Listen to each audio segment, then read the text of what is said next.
Kuna watu ambao walikuwa wanafanya hiyo operation wakiwa nje ya gari. Sasa huyo aliyemtuma ameshtukiwa na huyu bwana mdogo ambaye ameshuhudia kiongozi wake na mtu wake wa karibu anauawa. Kufa yupo kama hii kamba haijakatwa. Anakufa huyo. Nakaribia kufa bwana, nisaidie. Akamwambia huwezi kufa bwana, subiri. Wanapewa mitihani mizito ili kuitimiza.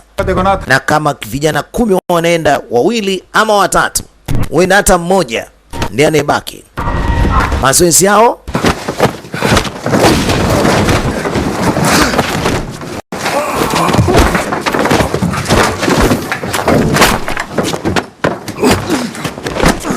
na ligwando. Wow! Chochote kinachotembea lazima kiwawe. Sniper ni hatari. Wow! Fast akashafanikiwa kuchukua simu, anasepa ligwando. Ni yule sniper ambaye aliwahi kuwa dereva wa taxi na anaishi katika mshikaji, ndio huyo sasa anatotora mbele. Huyo. Bwana, cheka alivyopita babake.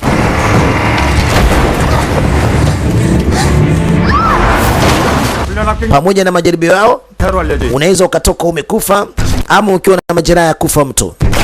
Na huu ni mmoja kati ya ukomando ambao alikuwa anaonyesha huko bwana mdogo.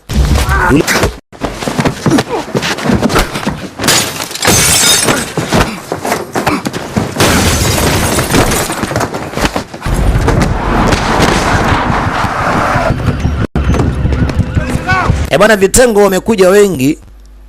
Yana wamekuja maaskari wa kila design hapo, wenye kila nguo. Ameiba gari moja. Ameiba gari ya kitengo bwana.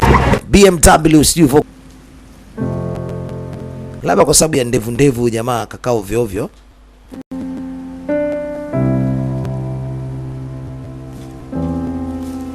Kwa kule ndani kwa sababu angeza kusababisha kifo kwa mtoto asiyokuwa na hatia.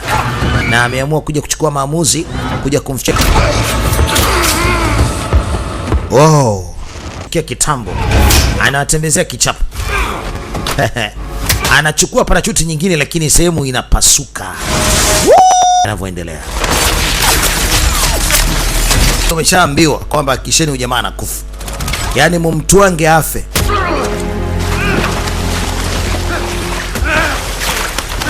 Pikipiki moja, watoto wa kike 3 wale wana yeye. Yaani waliosalia ndani hakuna aliyesalia, wote. Hebu tuangalie mchezo mwanzo mwenga. Inakuwa hapo kutoka idarani Acheche.